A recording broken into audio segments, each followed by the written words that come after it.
할렐루야. 주님의 임재하심이 또 주의 은혜가 충만한 복된 주일이 되시기를 바랍니다. 추석 연휴를 잘 보내셨는 줄로 믿습니다. 저희 교회는 추석 연휴가 끝난 다음 주일을 추수감사주일로 지킵니다. 그래서 다음 주일 9월 22일이 추수감사주일로 지키게 됩니다. 감사를 절기로 명하신 것은 감사로 드리는 예배가 하나님께 드리는 최고의 예배이기 때문입니다. 잃어버렸던 감사를 회복하고 또 우리 마음속에 있던 하나님께 대한 진정한 감사의 예배를 회복하는 복된 절기가 되기를 바랍니다.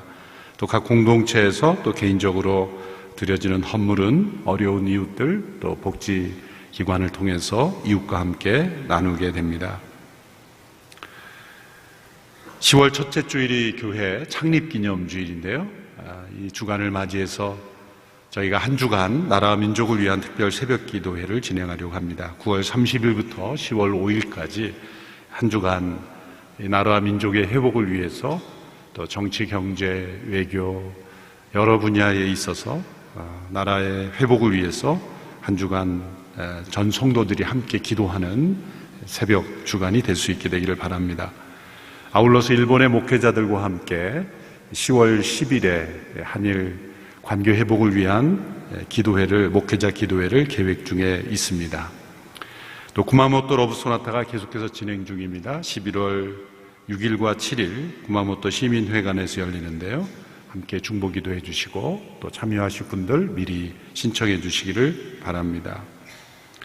우리 선교사님 가운데 또 선교사 자녀 가운데 긴급 기도 제목이 있어서 함께 나눕니다. 우리 캄보디아에서 사역하시는 저희 교회 파송 또 선교단체는 FMNC 소속의 김신영, 최영애 선교사 자녀 김혜원 19살 된 딸인데요.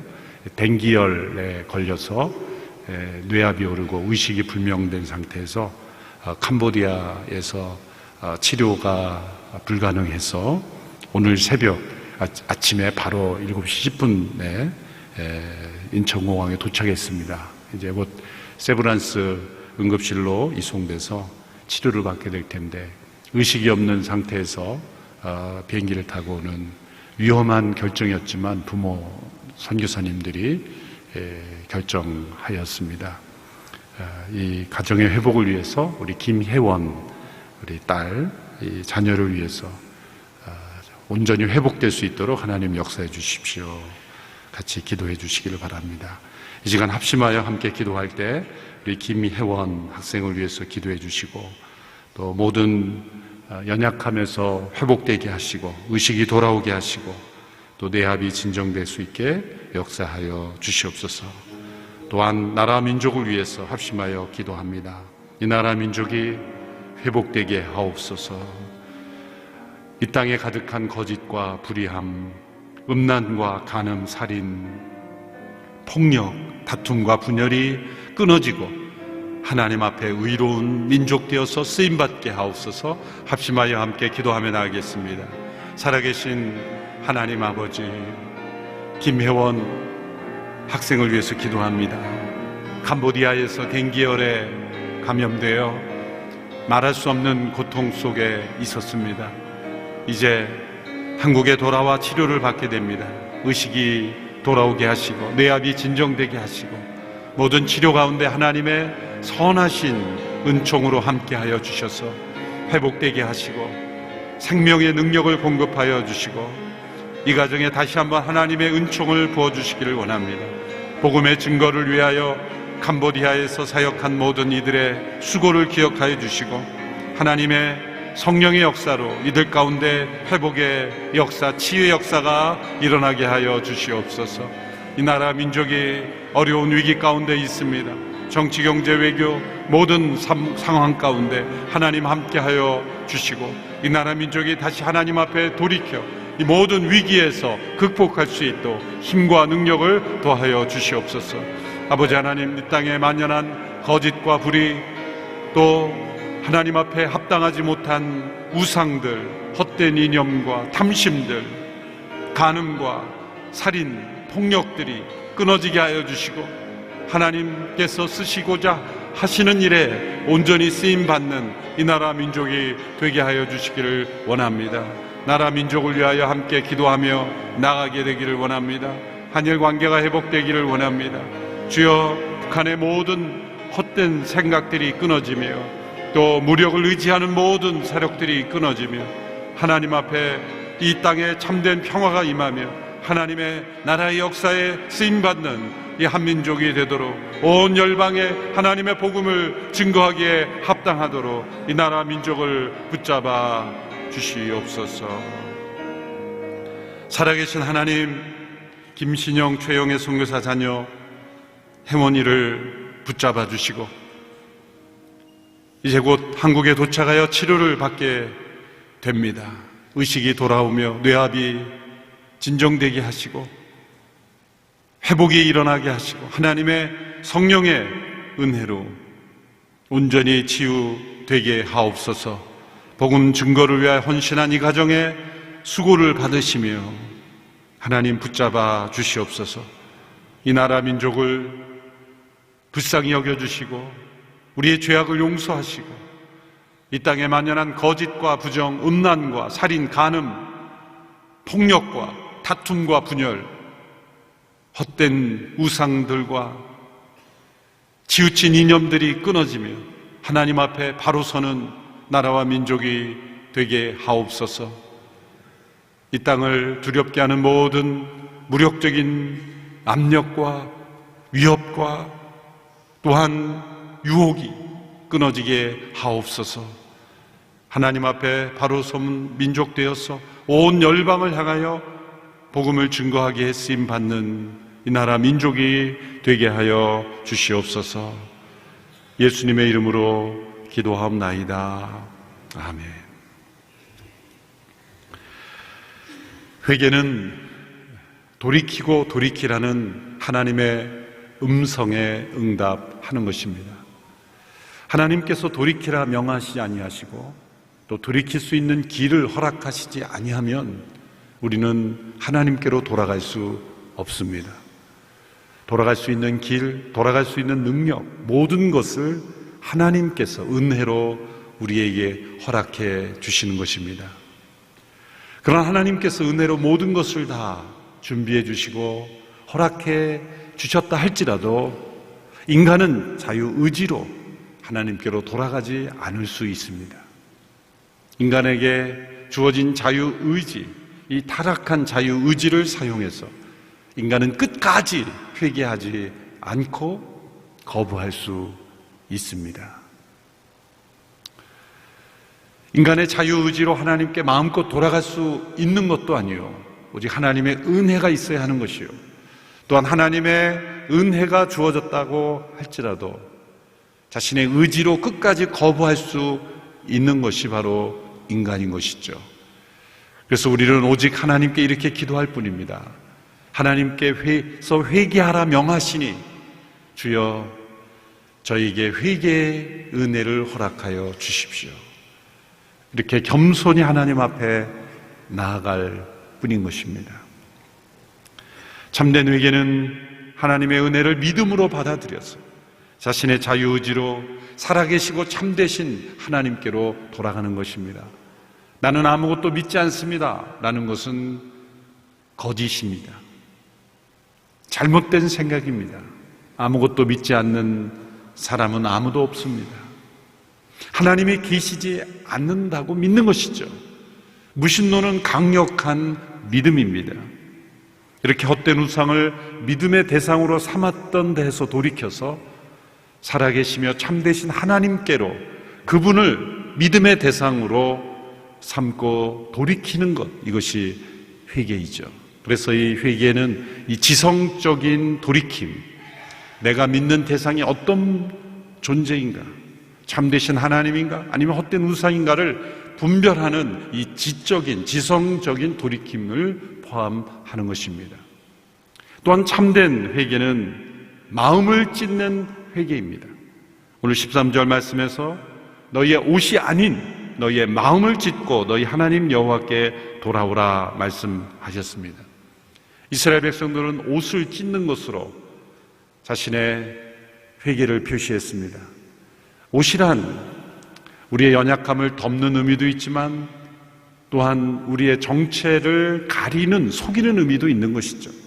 그래서 옷을 찢음으로써 진실을 표시하고 회개를 표시했던 관습이 있었습니다. 그러나 하나님께서는 옷을 찢는 것으로는 불충분하다. 그것은 참된 회개의 징표가 될 수는 없다. 하나의 나타나는 모습일 수는 있지만 옷을 찢었다고 해서 그것이 참된 회개의 증거일 수는 없다. 왜 그렇습니까? 인간은 마음을 속이고 숨기는 기술이 있기 때문이에요. 타락한 인간의 마음은 외적인 어떤 형식으로, 표현으로 자신의 진실된 마음을 감추는 아주 교묘한 죄악의 기술을 가지고 능숙하기 때문입니다. 참된 회개로 나가기보다는 우리의 계획, 우리의 결심, 외적인 어떤 형식, 의식적인 어떠한 표현으로,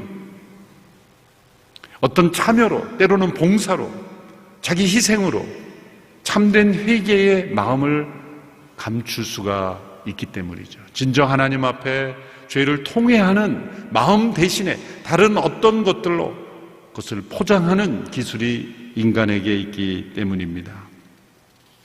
참된 회개는 옷을 찢는 것이 아니라 마음을 찢는 것입니다. 이 마음을 찢는다는 것은 감정적인 돌이킴을 의미하는 것이죠.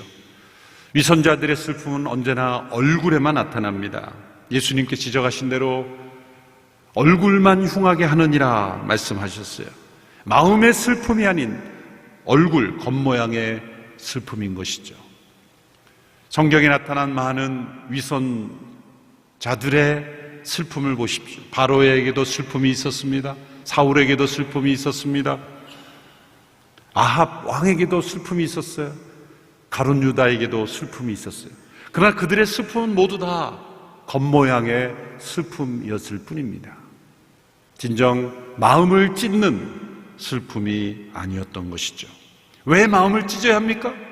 위선을 내어쫓아야 하기 때문이죠. 겉모양으로 만족하기를 원하고 진정 자신의 속마음을 하나님 앞에 통회하는 것을 거부하는 그 마음이 찢어져야 우리의 위선이 내어 쫓기 때문이죠. 참된 회개는 우리의 찢어진 마음 사이로 깊은 슬픔의 눈물이 흐르게 되어 있는 것이죠. 성령님의 임재로 우리의 강팍한 마음, 우리의 단단한 마음이 깨어지면 그 속에서 눈물의 강수가 솟구치게 되어 있는 것입니다. 오늘 요한일서 2장 12절 13절의 말씀을 같이 한 목소리로 읽겠습니다. 시작. 여호와의 말씀이다. 이제라도 너희가 금식하고 슬퍼하며 통곡하면서 너희의 온 마음을 다해 내게 돌아오라. 너희의 옷이 아닌 너희의 마음을 찢고 너희 하나님 여호와께로 돌아오라. 그분은 은혜로우시고 긍휼이 많으시며 화를 내는 데는 더디시고 사랑이 풍부하시며 마음을 돌이켜 재앙을 거두기도 하시는 분이시다. 사람이 흘리는 눈물에는 세 가지 종류가 있습니다. 첫째는 원치 않은 실패에 대한 절망으로 흘리는 눈물입니다. 두 번째는 받아들이기 어려운 고난으로 고통스러워 흘리는 눈물입니다. 셋째는 하나님 앞에 자신의 죄를 애통해하며 흘리는 회개의 눈물입니다. 참된 회개의 슬픔은 내가 받을 형벌에 대한 두려움으로 인한 슬픔이 아닙니다. 죄의 쓰라린 결과 그 형벌에 대한 슬픔이 아닙니다. 자신의 죄 그 자체에 대한 슬픔입니다. 하나님의 그 사랑과 선하심과 그 풍성하신 인자하심 앞에서 자신의 죄를 슬퍼하는 것, 그것이 참된 회개의 슬픔입니다. 이 슬픔만이 죄를 사랑하던 우리의 감정을 내어쫓습니다. 죄를 쫓아가던 우리의 마음에 숨어있는 죄를 사랑하는 그 탐심이 씻어지게 되어 있는 것이죠. 목사이자 시인이신 임병곤이라는 분의 눈물 예찬이라는 시가 있습니다. 눈물은 보약입니다.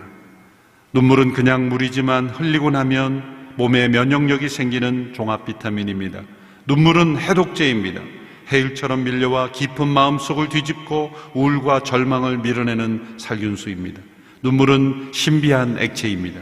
쇳물도 못 녹이는 꽁꽁 얼어붙은 원수의 마음도 봄눈 녹듯이 녹입니다. 눈물은 하늘 씨앗입니다. 마음껏 울고 나면 웃음꽃이 피어나고 눈물을 뿌리면 기쁨을 추수합니다. 눈물은 약속입니다. 비견 후 희망의 무지개가 피어나듯 눈물 후 언약의 무지개가 떠오릅니다. 눈물은 은혜입니다. 눈물의 기도가 수증기 되어 올라가면 은혜의 단비가 되어 촉촉히 내립니다. 아, 눈물 흘리는 자가 복이 있습니다. 참된 회개의 눈물은 거꾸로 흐릅니다. 땅으로 떨어지는 것이 아니라 하늘로 올라가 하나님의 은혜의 단비가 되어 내려옵니다. 다윗이 회개 가운데 많은 눈물을 흘렸을 때 하나님께 이렇게 기도했습니다. 시편 56편 8절에 내 눈물을 주의 병에 담으소서. 죄를 슬퍼하며 흘리는 회개의 눈물은 하나님께서 그 병에 담으신다는 표현, 그것을 우리에게 은혜의 단비로 내려주신다는 것이죠. 이 눈물은 억지로 만들어질 수 있는 것이 아니죠. 나의 결심으로 주어지는 것도 아닙니다. 이 또한 하나님의 은혜입니다. 그러나 이 눈물이 우리의 마음이 찢어짐으로 이 눈물이 솟구쳐 오를 수 있는 길을 하나님께서 주신 거죠. 그것은 십자가를 바라보는 것입니다. 십자가를 바라보는 영혼들에게 하나님께서 부어주시는 어떤 마음으로 인하여 흘러나오는 것입니다. 그 마음을 잘 표현한 구절이 스가랴 12장 10절에 나타나 있습니다. 스가랴 12장 10절 같이 한 목소리로 읽겠습니다. 시작. 내가 다윗의 백성과 예루살렘에 사는 사람들 위해 은혜와 용서를 구하는 마음을 부어줄 것이다. 그들은 그들이 찔러서 상처를 입은 나를 보고 슬피 울 것이다. 마치 외아들을 마음에 두고 슬피 울듯이 슬피 울 것이며 맏아들을 마음에 두고 슬피 울듯이 슬피 울 것이다. 이 마음이 찢어지는 통해의 눈물이 솟구쳐 오르는 유일한 길은 십자가를 바라볼 때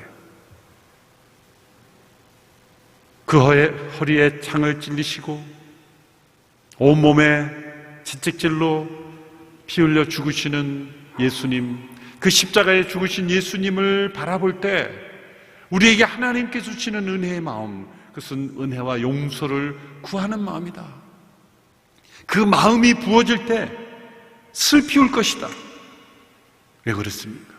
그 십자가를 바라볼 때 예수님이 불쌍해서, 예수님이 너무 고통스러울까요? 어쩌면 사람이 저렇게 고통스러울 수 있을까? 예수님을 바라보며 불쌍히 여기는 게 아니에요.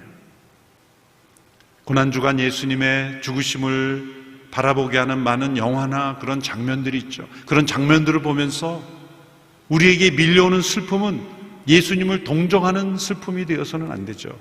예수님께서는 자신의 그 십자가로 걸어가시는 그 길에 자신을 바라보며 슬피우는 여인들을 향하여 분명히 이렇게 말씀하셨어요. 나를 위하여 울지 말라. 나를 동정하는 눈물 흘리지 말라. 너희와 너희 자녀를 위해 울라. 너희의 동정의 눈물을 받기 위해 내가 이 십자가의 길을 걷는 것이 아니다. 너희 자신을 위해서, 그리고 너희 자녀를 위하여 울어야 한다. 십자가를 바라볼 때 하나님의 선하심, 하나님의 인자하심, 하나님의 긍휼하심이 얼마나 크신지, 독생자 예수 그리스도를 십자가에 내어주시기까지, 그 고통 속에, 그 죽음에 내어주기까지 우리를 사랑하신 그 사랑 앞에서 우리의 죄가 얼마나 크고 무섭고 무겁고 끔찍한 죄인지를 깨달을 때 내 죄로 인하여 슬퍼하며 그 하나님의 마음을 얼마나 슬프게 했는지를 깨닫는 그 마음으로 인하여 우리의 마음속에 큰 슬픔이 찾아온다는 거예요. 그래서 이 큰 슬픔 없이 십자가를 바라본다는 것은 우리에게 큰 하나님의 은혜가 필요하다는 거예요. 어떤 종교적인 의식을 또 나의 어떤 행위를 가지고 하나님 앞에 나가는 것이 아니라 오직 십자가에 못 박힌 예수 그리스도 그분을 바라볼 때 우리에게 부어주시는 그 마음, 그것은 은혜와 용서를 구하는 마음이다. 십자가에 못 박힌 그리스도를 바라보며 하나님의 은혜와 하나님의 용서를 구하는 마음, 그 마음이 임할 때 그 은혜는 우리의 단단해진 마음을 깨트립니다. 강팍한 마음을 찢게 합니다. 그 찢어진 마음에서 이 슬픔의 눈물이 흘러나온다는 거죠. 그런데 그 슬픔의 강도가 어떤 슬픔이냐? 우리가 십자가에 못 박힌 그리스도를 바라볼 때 하나님께서 우리에게 부어주시는 그 마음으로 인하여 부어지는 슬픔이 어떤 슬픔인가를 스가랴 12장 10절에 이렇게 설명합니다. 그것은 아들을 잃고 슬퍼하는 마음이다. 외아들을 잃고 맏아들을 잃고 슬퍼하는 마음이다. 우리 성도들 가운데 외아들을 먼저 떠나보내고 슬퍼하는 가정들을, 여러 가정들을 저는 보았습니다. 혹 이 자리에도 예배에 참여하실지 모르겠습니다. 인생에서 겪을 수 있는 가장 큰 슬픔, 그 어떤 위로도 위로가 되지 않아요. 씻어지지 않습니다. 부모님의 죽음, 배우자의 죽음, 가족의 죽음, 많은 죽음이 있지만, 우리를 슬프게 하는 많은 고통이 있지만 가장 큰 고통은 외아들을, 하나뿐인 아들을 어떠한 이유든지 먼저 세상을 떠나게 했을 때 그 슬픔이라고 표현하죠.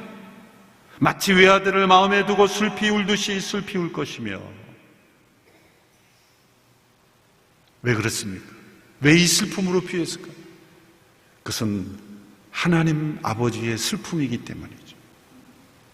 우리를 살리기 위하여 독생자 예수 그리스도를 십자가에 내어주실 때의 그 아버지의 고통, 아무 죄가 없고 십자가에 못 박힐 만한 아무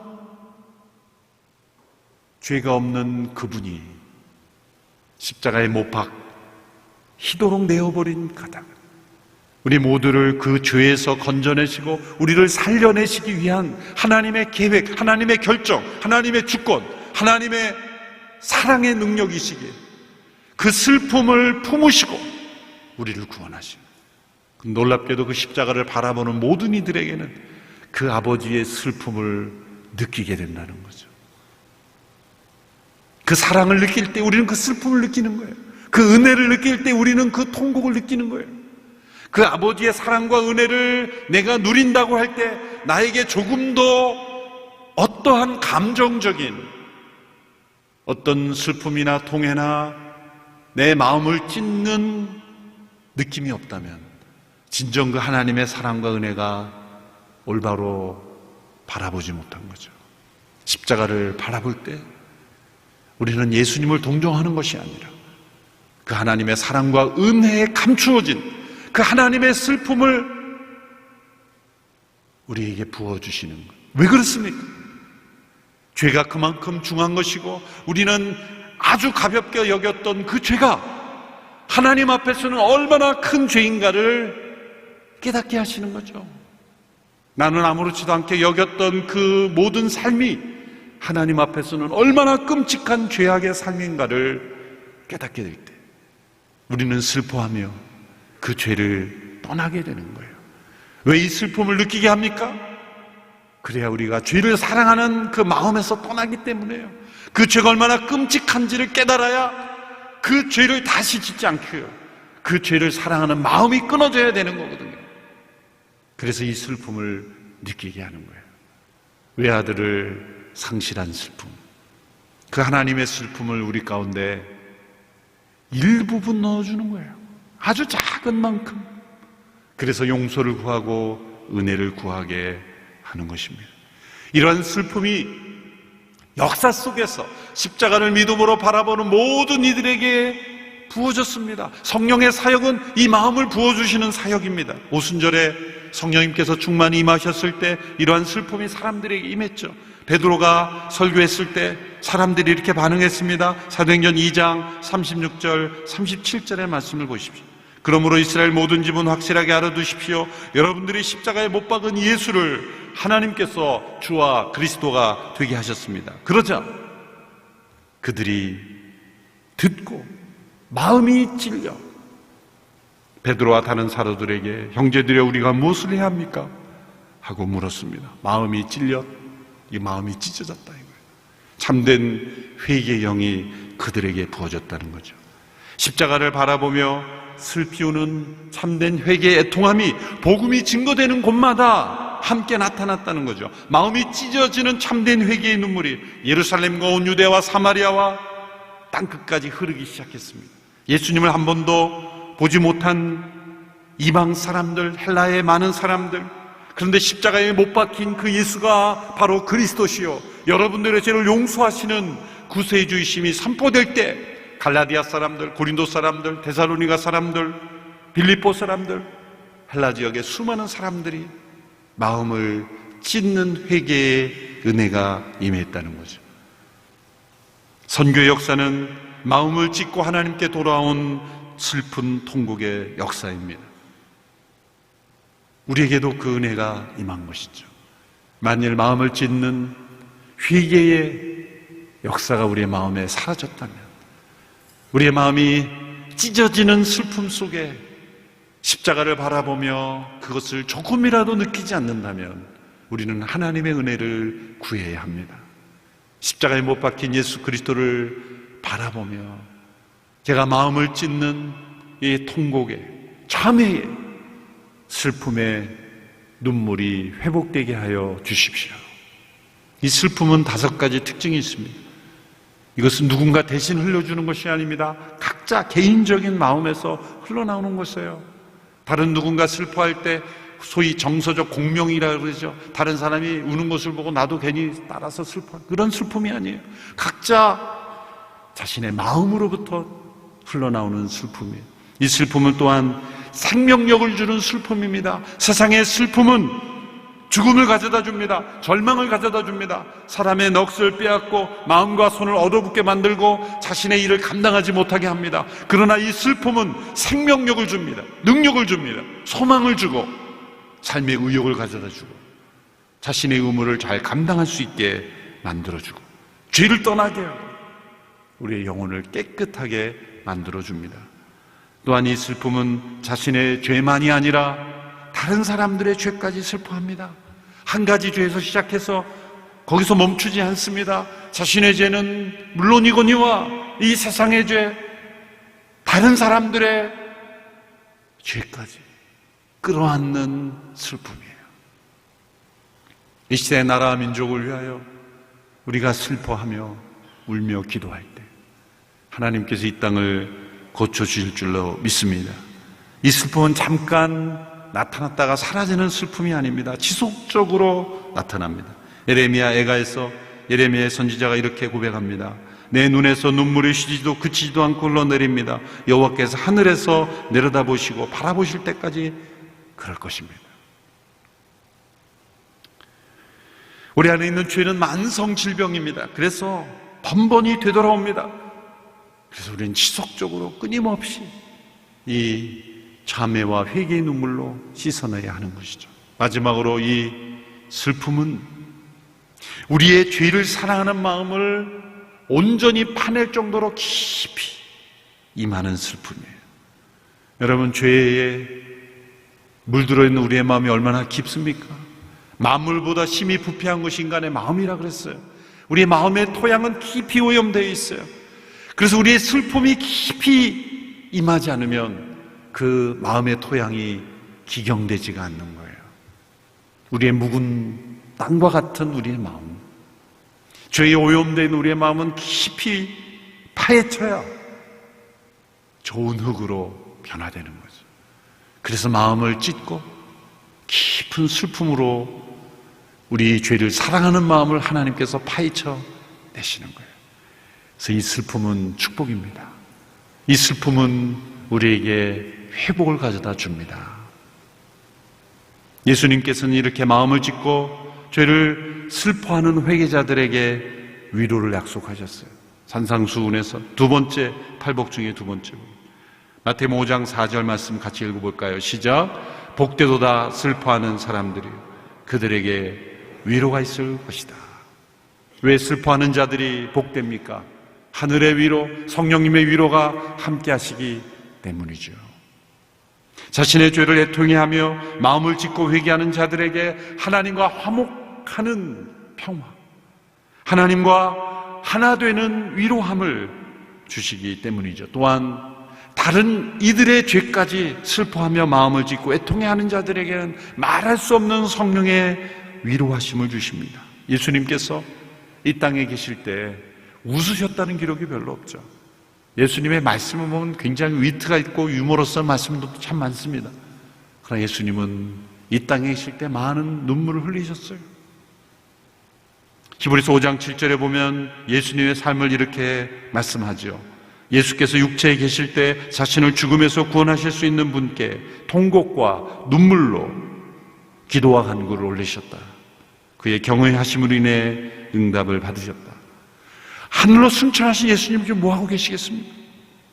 지금도 통곡과 눈물로 우리를 위하여 기도하고 계십니다. 하나님의 백성들, 예수 그리스도의 십자가 앞에서 참된 회개의 눈물을 흘린 자는 자신의 죄로 인한 눈물로 그치지 않는다 그랬습니다. 다른 사람들의 죄까지, 마치 예수님이 그러하듯이 예수님의 자신의 죄로 인한 슬픔이 아니라 다른 이들에 인한 죄로 인한 슬픔으로 기도하셨듯이 그렇게 슬퍼하며 통곡하며 기도할 때 하늘의 위로와 평화를 경험하는 복, 세상에 그 무엇으로도 경험할 수 없는 위로의 복을 얻게 된다는 거죠. 우리가 마음을 찢고 하나님께로 돌아가면 하나님께서는 우리에게로 돌이키십니다. 우리를 향한 분노를 우리에게서 돌이키십니다. 또한 하나님의 인자하심을 우리에게 돌이키십니다. 하나님의 얼굴을 우리에게로 다시 향합니다. 그 얼굴을 드시며 우리에게 돌이키십니다. 하나님과 원수되었던 관계가 친밀한 친구로서 돌이키십니다. 그리고 우리에게 동행하도록 초청하십니다. 이것이 얼마나 큰 축복이요 기쁨입니까?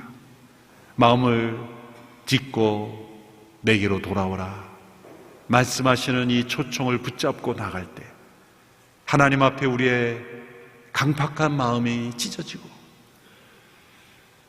참된 회개의 슬픔으로 하나님 앞에 나아감으로 하나님께서 주시는 이 하늘의 위로를 경험하는 우리 모두가 되기를 축원합니다.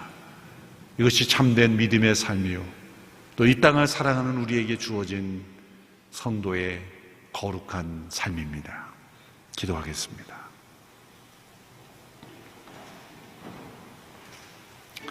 살아계신 하나님, 세상과 버타여 우상을 섬기며 자신을 믿으며 살아왔던 저희들에게 그리스도의 십자가 앞에 서기를 두려워하며 피하는 저희들의 완악함을 용서하여 주시옵소서. 십자가에 못 박힌 그리스도를 바라보며 하나님께서 우리에게 부어주시는 은혜와 용서를 구하는 그 마음으로 슬피 우는 저희들이 되게 하여 주시옵소서. 이 슬픔이 우리의 죄악을 사랑하는 마음을 씻어내며 우리의 위선을 씻어내며 우리의 더러움을 씻어내며 죄를 사랑했던 우리의 끔찍한 마음을 씻어내고 쫓아내는 저희들이 되게 하여 주시옵소서. 주여 우리에게 회개의 은혜를 허락하여 주옵소서. 마음을 찢고 하나님 앞에 전심으로 나아가 돌이키는 저희들이 되게 하여 주시옵소서. 예수님의 이름으로 기도하옵나이다. 아멘. 다 같이 일어나셔서 함께 봉헌 찬양 드리겠습니다.